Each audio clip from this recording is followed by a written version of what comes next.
Hello मेरे प्यारे बच्चों, आप लोग कैसे हो। आई होप कि आप लोग बहुत अच्छे होंगे। मैं अमित आप सबका टारगेट बोर्ड ज्ञान में स्वागत करता हूं। प्यारे बच्चों, आप लोगों के लिए जैसे मैं लेकर आया हूं त्रिकोणमिति के अनुप्रयोग की पार्ट 3, क्योंकि दोस्तों बहुत लंबे लंबे वीडियो हो जाते हैं, इसलिए हम लोग शॉर्ट में बनाने की कोशिश कर रहे हैं। ठीक है ना बच्चों। तो प्यारे बच्चों, जैसा कि आप लोग अगले नेक्स्ट वीडियो देखोगे, बहुत मज़ा आया होगा पढ़ने में। आज हम लोग यानी पार्ट 3 में पढ़ते हैं त्रिकोणमिति के कुछ अनुप्रयोग। ठीक है ना बच्चों। आज भी जो क्वेश्चन है एकदम लाजवाब क्वेश्चन और वेरी इंपॉर्टेंट क्वेश्चन दिए गए हैं। ठीक है ना तो बच्चों, ये भी वेरी इंपॉर्टेंट क्वेश्चन है।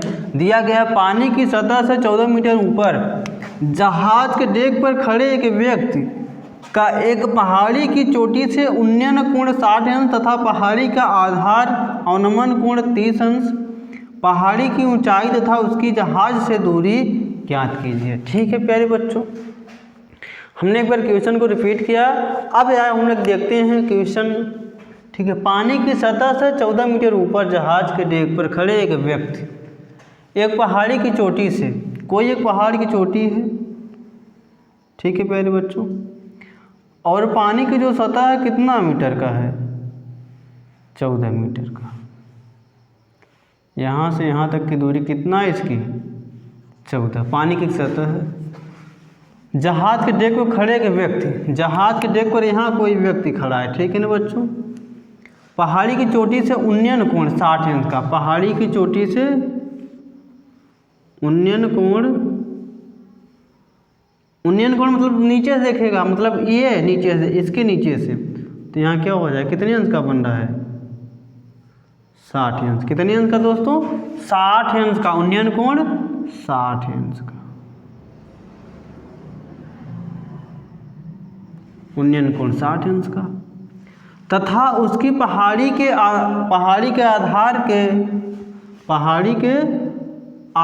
का अवनमन कोण, आधार का अवनमन कोण 30 अंश। आधार का अवनमन कोण, पहाड़ी के आधार ये आधार हुआ, ये तो क्या हुआ, पानी इतना, तो पहाड़ी के आधार का अवनमन कोण कितने अंश का, 30 अंश। ये 30 अंश। अगर प्यारे बच्चों यहाँ 30 अंश बनेगा तो ये भी कितने अंश का होगा, 30 अंश का होगा। क्यों होगा आप लोग जानते हो, जैसा कि पिछले वीडियो में हम लोग पढ़ चुके हैं एकांतर कोण के नियमों से। ठीक है ना दोस्तों। अब दोस्तों ये हो जाएगा, हम लोग इनका नामकरण कर लेते हैं, ABCD E। ठीक है ना प्यारे बच्चों, इतना तो आई होप कि आप लोग बहुत अच्छे समझ होगा। दोस्तों अगर चित्र एकदम आसान से बन गया तो क्वेश्चन तो यूँ सॉल्व हो जाता है। यहाँ से यहाँ तक की दूरी हम लोग दोस्तों क्या मान लेते हैं, H। ठीक है ना प्यारे बच्चों, यहाँ से यहाँ तक की दूरी क्या मान लेते हैं, X। आओ हम लोग दोस्तों चलते हैं, अब क्वेश्चन सॉल्व करते हैं। ठीक है ना। तब हम लोग लेंगे दोस्तों यहाँ पर, चूँकि हम लोग AB का मान निकाल लेते हैं। AB बराबर हो जाएगा, क्या हो जाएगा, AC माइनस BC। AC का मान पूरा क्या है दोस्तों, हम लोग H माने हैं, H। BC का मान क्या है दोस्तों, 14, क्योंकि जितना ED का मान होगा उतना BC का भी मान 14 होगा। ठीक है ना प्यारे बच्चों। अब हम लोग देखते हैं त्रिभुज। पहले हम लोग कौन सा निकाल लेते हैं दोस्तों, पहले दोस्तों हम लोग वही निकालेंगे जिससे आप लोगों को करने में क्या हो जाए, एकदम आसान हो। हम लोग पहले यही निकाल लेते हैं, त्रिभुज ABE में। तो यहाँ पर दोस्तों क्या हो जाएगा, tan थीटा, ये लंब क्या है, AB, क्या है, AB। आधार क्या दोस्तों, BE। ठीक। थीटा को वैल्यू क्या दिया गया दोस्तों, tan 60 अंश। AB का मान अभी हम लोग निकाले हैं, H माइनस 14। BE का मान क्या है दोस्तों, जितना BE की दूरी हो उतना CD की दूरी हो जाएगी, तो यहाँ पे क्या हो जाएगा, X। tan 60 अंश का √3 होता है प्यारे बच्चों, H माइनस 14 हो जाएगा अपान X। हम लोग X को इस तरफ लाएंगे और √3 को इस तरफ, तो X हो जाएगा H minus 14 upon √3। I hope कि प्यारे बच्चों बहुत आसान से समझ में आया होगा। एक बार मैं फिर से एक क्वेश्चन को रिपीट कर देता हूँ।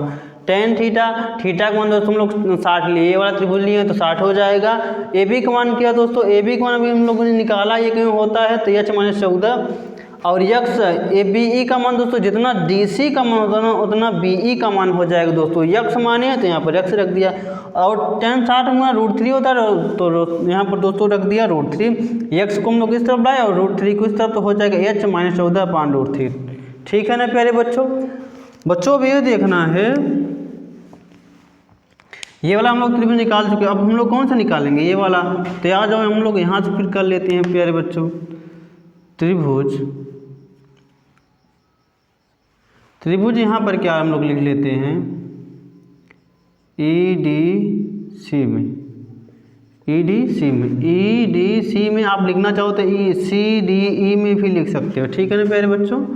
तो हो जाएगा यहाँ पर tan थीटा इक्वल टू लंब क्या होगा डी ई, ये ई डी भी लिख सकते हो आप लोग। ठीक है ना। अब बच्चों यहाँ पर क्या हो जाएगा, आधार क्या होगा डी सी, क्या हो जाएगा डी सी। थीटा की वैल्यू क्या पता है दोस्तों 30 अंश, tan 30 अंश। डी ई का वैल्यू क्या दिया गया दोस्तों, डी ई का मान आपको पता है 14, कितना 14। और डी सी का मान क्या है दोस्तों यक्स, tan 30 अंश मान दोस्तों क्या होता है 1/√3, 14 ये दिया गया दोस्तों। ये यक्स को इस तरफ लाओगे तो इनका तिर्यक गुणा हो जाएगा, रूट इस तरफ भाग जाएगा, यानी √14, ये हो जाएगा यक्स बराबर 14√3। ठीक है ना दोस्तों। तिर्यक हम लोग क्या कर लिए, गुणा कर लिए। प्यारे बच्चों यक्स का मान हम लोग पता है क्या, h माइनस 14/√3, तो रख लो यहाँ पर यक्स का ये मान। ठीक है ना प्यारे बच्चों। अब यहाँ पर क्या हो जाएगा, यक्स का अगर हम लोग मान रख लेंगे यूँ, और क्या हो जाएगा, आसान हो जाएगा। ठीक है, और हम लोग रख लेते हैं प्यारे बच्चों। ये हो जाएगा यक्स का मान h माइनस 14 ये क्या हो जाएगा √3 बराबर ये क्या है 14√3।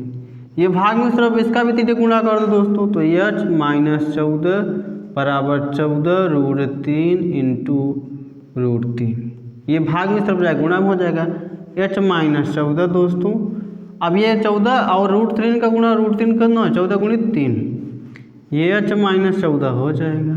14 त्रिका 42, ये 14 माइनस में चल जाएगा प्लस में, तो ये h बराबर कितना हो जाएगा 42 प्लस 14 कितना हो जाएगा प्यारे बच्चों 56। कितना हो जाएगा प्यारे बच्चों, ये 56 हो जाएगा। ठीक है ना बच्चों, 56 मीटर हो जाएगा। यच का मान यानी ऊंचाई कितना हो चुका है, ऊंचाई तथा उसके जहाज से दूरी ज्ञात कीजिए। तो ऊंचाई हम लोग कितना ज्ञात कर चुके हैं दोस्तों, ऊंचाई ये कितना है 56 मीटर। ठीक है ना प्यारे बच्चों। अगर आप लोगों को यक्स का मान निकालना होगा प्यारे बच्चों, तो आप लोग कहाँ से निकाल सकते हो, आप लोग यक्स का मान यहाँ से निकाल सकते हो, या फिर ये कर चुके हैं हम लोग यक्स का मान यहाँ पर। ठीक है ना बच्चों। आओ हम लोग दोस्तों देखते हैं ये क्वेश्चन नंबर पार्ट 3 का 3rd नंबर ये क्वेश्चन हो चुका है। यानी कि आप लोग उस तरीके से देखोगे दोस्तों तो ये 8वां नंबर क्वेश्चन होगा। अब हम दोस्तों देख चुके हैं, अब चलते हैं नेक्स्ट क्वेश्चन की ओर। ठीक है ना बच्चों।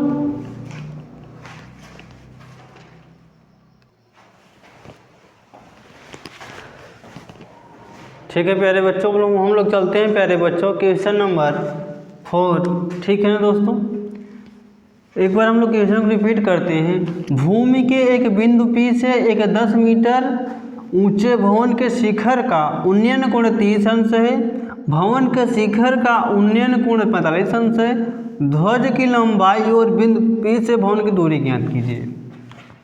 ठीक है प्यारे बच्चों, कोई एक भवन है, क्या है दोस्तों, कोई एक भवन है। ठीक है, कोई एक भवन है।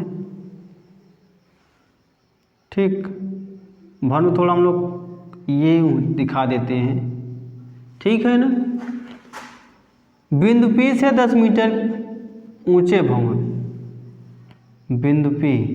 ठीक है बच्चों, और ये भवन जो है दोस्तों कितने मीटर का है, टोटल पूरा ये 10 मीटर का है। कितना 10 मीटर का। उन्नयन कोण 30 अंश है। इसका उन्नयन कोण कितना है दोस्तों? 30 अंश। ठीक है, बना लेते हैं 30 अंश। ठीक है, उसके आगे पहले हम लोग पढ़ लेते हैं भवन के शिखर का उन्नयन कोण 45 अंश है। कितने अंश का? भवन का जो शिखर का उन्नयन कोण है दोस्तों वो भी कितने अंश का है? 45 अंश का है। ठीक, ध्वज की लंबाई और बिंदु P से भवन की दूरी क्या थी? कोई एक यहाँ पर क्या है दोस्तों, एक क्या है दोस्तों, ध्वज यानी कि झंडा है, उसका कितना अंश का कोण बन रहा है? 45 अंश। कितना? 45। ठीक है बच्चों, ये बच्चों थोड़ा ये यूं टेढ़ा हो गया था। ठीक है ना बच्चों, यहाँ बिंदु क्या है? P, और ये कितने अंश का है? 30 अंश का। ये कितने अंश का बन रहा है? 45 अंश। ठीक है ना प्यारे बच्चों, यहाँ बिंदु क्या है? P है, और यहाँ पर कोई एक क्या है? ध्वज है। क्या है दोस्तों? एक कोई क्या है? ध्वज है। ठीक है ना बच्चों, 10 मीटर ऊंचा भवन ये हो गया। भवन के शिखर का उन्नयन कोण 30 अंश का, ये 30 अंश। ठीक है प्यारे बच्चों, भवन के शिखर का उन्नयन कोण 45 अंश, ये 45 अंश बन चुका है दोस्तों। की लंबाई और बिंदु P से भवन की दूरी ज्ञात कीजिए। यहाँ से यहाँ तक की दूरी ज्ञात करने को बोल रहा है, और इनकी क्या पूछ रहा है? लंबाई यानी कि ठीक है दूरी। तो दोस्तों हम पूरे को यहाँ पर क्या माने, यहाँ से यहाँ तक क्या दिया गया है? 10 दिया गया है। पहले हम लोग इनका क्या करते हैं? नामकरण कर लेते हैं। नामकरण करने के बाद हम लोग क्या करते हैं? दूरियाँ, यानी यहाँ पर हो जाएगा A B C, यहाँ से यहाँ तक की दूरी को हम लोग मानते हैं H। ठीक है ना प्यारे बच्चों, अब हम लोग करते हैं क्वेश्चन, और यहाँ से यहाँ की दूरी क्या मान लेते हैं? X मान लेते हैं। हम लोग देखते हैं त्रिभुज, क्या देखेंगे? त्रिभुज देखेंगे हम लोग। त्रिभुज P है, क्या दिया गया है? PAC, PAC में हल करते हैं तो हो जाएगा tan थीटा बराबर लंब क्या हो जाएगा दोस्तों? AB। क्या हो जाएगा? AB। आधार क्या हो जाएगा? PA। ठीक है, थीटा का वैल्यू क्या है दोस्तों? ये 45 अंश है, तो यहाँ हो जाएगा tan 45 अंश। AB का मान क्या दिया गया दोस्तों?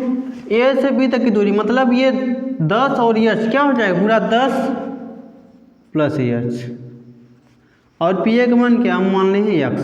tan 45 अंश कितना होता है दोस्तों? 1। ये हो जाएगा 10 प्लस H अपान X। X को इस तरफ गुणा हो जाएगा तो क्या आएगा? X बराबर 10 प्लस H। ठीक है ना प्यारे बच्चों, आई होप कितना हम लोग बहुत अच्छे समझ में आया होगा। ये वही पुराना रूल्स पुराना नियम लोग पढ़ रहे हैं। अब चलते हैं हम लोग ये वाले त्रिभुज की ओर। ठीक है ना प्यारे बच्चों, त्रिभुज क्या हो जाएगा? PAB में। त्रिभुज क्या हो जाएगा? PAB में। ठीक है प्यारे बच्चों, तो यहाँ हो जाएगा tan थीटा, लंब क्या हो जाएगा? AB या BA लिख सकते हो। ये क्या हो जाएगा? PA। आधार tan थीटा का मान कितना दिया गया दोस्तों? 30 अंश बराबर AB का मान क्या है दोस्तों? 10 मीटर, और PA का मान X। tan थीटा का मान कितना हो जाएगा? tan 30 अंश का दोस्तों हो जाएगा 1/√3 बराबर ये कितना हो जाएगा? 10। X का मान दोस्तों क्या दिया गया है? X ही अभी हम लोग रख लेंगे, और X का मान हम लोग ज्ञात कर चुके थे, यहाँ पर रख लेंगे। ठीक है, ये हो जाए 1/√3 बराबर 10। X का मान रख लो 10 प्लस H। आई होप कि दोस्तों आप लोग इतना बहुत आसान से समझ में आ गया होगा एकदम आराम से। ठीक है ना, अब हम लोग चलते हैं दोस्तों आगे, इनको सॉल्व करते हैं। ये पूरा इस तरफ भाग में तरफ जाएगा तो गुणा में हो जाएगा। आएगा क्या? 10 प्लस H बराबर, इसका इस तरफ गुणा करेंगे तो हो जाएगा 10√3। ये 10 इस तरफ प्लस में उतर जाएगा तो माइनस में हो जाएगा ना बच्चों? 10√3। और मेरे प्यारे बच्चों अगर ये प्लस में होगा उस तरफ जाएगा तो -10 हो जाएगा। अब बच्चों हम लोग इसमें से क्या कॉमन करेंगे? 10 को क्या कर लेंगे? कॉमन कर लेंगे। जब 10 कॉमन हो जाएगा बच्चों तो यहाँ बचेगा √3 - 1। प्यारे बच्चों √3 का मान होता है, यहाँ पर √3 का मान रखना होगा 1.732, यानी कि 1.732 रख लो। 10 1.732 माइनस 1, ये हो जाएगा 10 गुणते, घटाएंगे तो ये एक खत्म हो जाएगा, 0.732 आएगा। जब इनका गुणा करेंगे दोस्तों यहाँ लास्ट में कहीं पर 0 हो जाएगा, तो ये अंक एक अंक कहाँ खिसक जाएगा, ये तो आप लोग लिख सकते हैं 0.7320, एक अंक खिसका देंगे क्योंकि 3 अंक दशमलव चाहिए, तो हो जाएगा 7.32। ठीक है ना प्यारे बच्चों। हाइट पूछ रहा था, हाइट हम लोग पूरा क्या कर चुके हैं, यहाँ पर निकाल चुके हैं। एच का भी मान आ चुका है, तो ये इन दोनों को जोड़ेंगे, पूरी ऊंचाई कितना हो जाएगा, ए सी का मान हम लोग कहीं पर निकाल रहे थे ना दोस्तों, ए सी, जिसे आप लोग क्या माने हो, ए सी, यहाँ पर कहीं पर आप लोग दिख रहा होगा बच्चों, ठीक है ना। ये A B, sorry A B यहाँ पर हो जाएगा, ये tan यहाँ पर दोस्तों ए बी नहीं होगा, यहाँ पर क्या हो जाएगा, ए बी नहीं होगा, यहाँ प्यारे बच्चों ए सी हो जाएगा, ठीक है ना, ए सी हो जाएगा। आप लोग दोस्तों ये पता हो गया 7, इसका पूरे का ऊंचाई का मान 10, ये 7 10 7 17 यानी कि 3-2 पॉइंट इसका ऊंचाई हो जाएगा। और यक्स का वैल्यू अगर दोस्तों निकालना चाहोगे तो यक्स का मान आप लोग निकाल चुके हैं, यहाँ हो जाएगा, अगर यक्स का मान निकालना चाहोगे तो 10 + 7.32, ये हो जाएगा 17.32 मीटर इसकी दूरी हो जाएगी। और यहाँ पर ये निकालोगे तो आप 17.32 क्या हो जाएगी, चाहिए। ठीक है ना प्यारे बच्चों, आई होप कि आप लोग बहुत आसान से, इतना आराम समझ में आ गया होगा। आप लोग चलते हैं दोस्तों नेक्स्ट क्वेश्चन की ओर।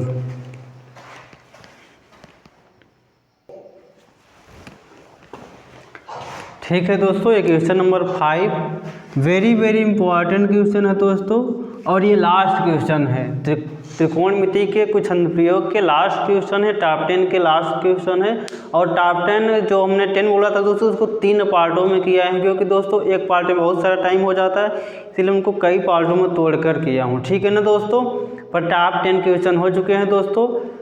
पर प्यारे बच्चों, ये क्वेश्चन 60 मीटर ऊंची एक मीनार की चोटी से एक मकान की छत तथा आधार के अनुमान कोण क्रमशः अनुसार 45 और 60 अंश है। उस मकान की ऊंचाई तथा मीनार से उसकी दूरी ज्ञात कीजिए। ठीक है ना प्यारे बच्चों, यहाँ पर बच्चों ये क्वेश्चन वेरी इंपॉर्टेंट क्वेश्चन दोस्तों, और ये क्वेश्चन दोस्तों आप लोगों के लिए HW दिया जा रहा है, और इसका आंसर आप लोग कमेंट में दीजिएगा। ठीक है ना बच्चों, आई होप कि अब मैं त्रिकोणमिति के ये फिर जितने चैप्टर पढ़ाया हूँ बहुत आसान से समझ में आए होंगे।